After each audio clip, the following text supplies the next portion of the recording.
Good day, viewers. My name is ESV Osilama.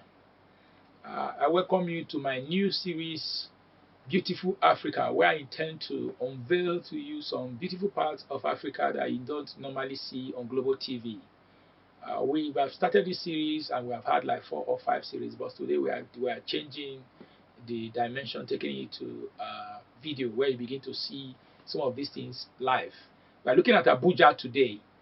Abuja, the capital city of Nigeria, was conceived in 1976 by the regime of Murtala Muhammed. He had an idea that Lagos was too congested and he wanted to create a new capital city. He set up a committee headed by late Justice Akinola Abuja of blessed memory, and they were able to come up with the idea of Abuja. And by 1993, General Babangida moved the capital city to Abuja. And since that time, the development have been taking shape. I can say to you categorically today that Abuja is one of the most interesting cities in Africa, one of the fastest growing cities in Africa, and one of the most expensive capital cities in Africa. Apart from Angola, Abuja stands out. And where you have one of the most expensive streets in the world, like Bishop Street in England, you have the Aso Drive in Abuja, very expensive. Behold Abuja, a beautiful capital city to behold. One of the most interesting things about Abuja is the master plan. The conception of the master plan is very, very interesting. But over the years, it looks like the initial idea is now obsolete. And the government somehow have been rigid about reviewing the master plan.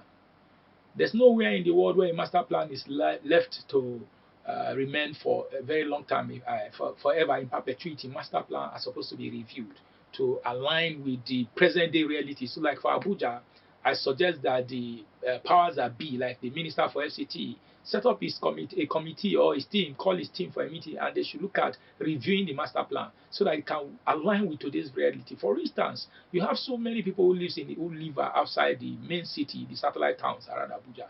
They usually don't have a bus stop where they can either get a vehicle to commute to their locations or where they alight from when they can get into the city. The city doesn't have proper planning for average resident. What the city has is just strictly for luxury living. So I think they should consider all this in the master plan, and so many other things need to be reviewed. For instance, there are some areas that were originally designed as residential areas. These areas need to be reviewed so that they can allow provision for commercial houses. Places like Usetu, for instance, it has become a hub for commercial activities. Meanwhile, there are no commercial properties in Usetu up to, like, I'm trying to say that the commercial activities in Usetu has overwhelmed the residential area. So the government need to look at this and maybe just try to adjust so that it can align properly. Because what it means is that there will be more money in the city. More money is generated into the economy, attracted into the system when you allow commercial activities. But if you try to force these things and shut them down because they are not supposed to be commercial properties, then you lose a lot of money that you are supposed to generate through eternally generated revenue. So my advice for the authorities is that they should try as much as possible to consider all these things and do something about it. And talking about the land planning, that's the land administration and land registry system of Abuja. It's one of the best in the world because it's highly digitalized. But I like to suggest also to the administration to consider making deliberate political decisions, like coming up with political will to address some issues that are not very serious. There are issues in the FCT land administration system that are not supposed to take 24 hours, but they have taken over 5 years, 10 years to address. 24 hours. Some of these issues on land administration can be addressed. An area I use as an example is the airport road.